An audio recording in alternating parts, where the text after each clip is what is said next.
শুক্রবার মানেই হচ্ছে একটু স্পেশাল খাওয়া দাওয়া। শুক্রবার দিন যেমন সবার ঘরেই কম বেশি যে যাই হোক স্পেশাল কিছু রান্নার চেষ্টা করে। আজকে আমার স্পেশাল খাওয়াই ছিল হচ্ছে একদম সাদামাটা আয়োজন। এখানে আমি মটর পোলাও রান্না করছিলাম, সাথে ছিল ডিম আর সাথে ছিল দেশি মুরগির আলু দিয়ে ঝোল। এখানে কিন্তু ডিমটা অর্ধেক, কারণ হচ্ছে আমার ছেলে অর্ধেকটা খেয়ে আর বাকিটা খেতে পারবে না, রেখে দিছে। পরে আমি এটাই খেয়ে নিলাম, নয়তো তো ডিমটা নষ্ট হবে। আমি আর আলাদা করে নেইনি, তাই আমি ওর যে রেখে দিছিল এটাই খেয়ে নিলাম। সাথে আমি আবার একটু ঝোল আর আলু নিয়ে নিলাম, কারণ হচ্ছে আমি শুকনা শুকনা আবার খেতে পারি না, তাই একদম ঝোল আলু দিয়ে মেখে ডিম দিয়ে খেয়ে নিলাম। বেশ কিন্তু মজাই হয়েছে। আর এটা হচ্ছে দেশি মুরগি ছিল। দেশি মুরগির ঝোল দিয়ে না শুধু শুধু অনেকটা ভাত বা পোলাও খেয়ে নেওয়া যায়।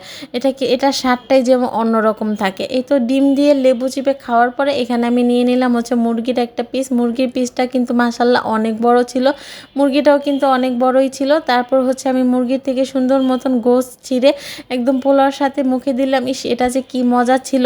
মানে মুরগির গোস্ত না সবসময় এখন আর ওরকম মজা লাগে না, কিন্তু মাঝে মধ্যে কিছু কিছু দেশি মুরগির গোস্ত হলে না খেতে কিন্তু বেশ ভালোই লাগে।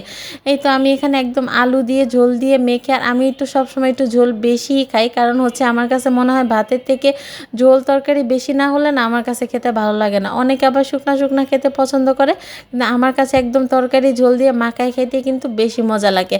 আর এই দেশি মুরগির হাড্ডি গুটি খাইতেও কিন্তু অনেক ভালো লাগে। অনেকেই কিন্তু পছন্দ করে না, কিন্তু আমার কাছে কিন্তু বেশ ভালো লাগে। আমি এখানে এই জন্য এক পিস গলার টুকরাও নিয়েছিলাম। মুরগির গলার টুকরাও খেতে কিন্তু বেশ মজা ছিল। আলহামদুলিল্লাহ, আজকের খাওয়া দাওয়াটা কিন্তু আমার কাছে অনেক ভালো লাগছে। আমার এই ভিডিও তোমাদের কাছে কেমন লাগলো অবশ্যই জানাবে। আজ এই পর্যন্তই, আল্লাহ হাফেজ।